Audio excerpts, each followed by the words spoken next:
Avoir les tendances de la chair, c'est la mort. Avoir celles de l'esprit, c'est la vie et la paix.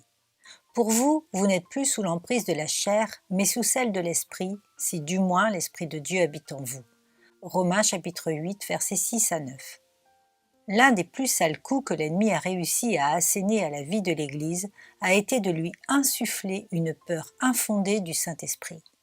Il a été et est encore si largement incompris que dans certains milieux, la seule mention de son nom suffit à effrayer de nombreuses personnes et à les amener ainsi à lui opposer une ferme résistance. Il peut nous être utile d'examiner ce feu qui est le symbole de la personne et de la présence de l'Esprit. Le Saint-Esprit est avant tout une flamme morale. Ce n'est pas un accident de langage s'il est appelé Saint-Esprit, car quelle que soit la signification que le mot saint puisse véhiculer, il s'accompagne indubitablement de l'idée de pureté morale. Étant Dieu, l'Esprit doit être absolument et infiniment pur.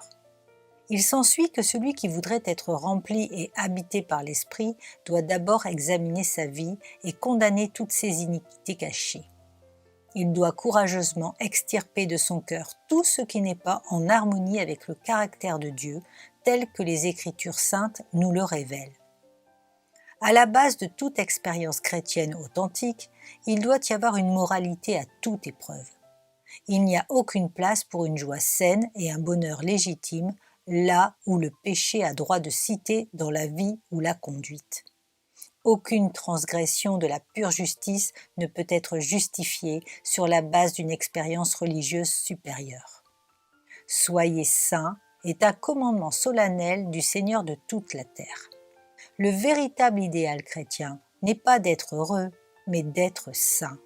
Seul le cœur saint peut être une habitation du Saint-Esprit.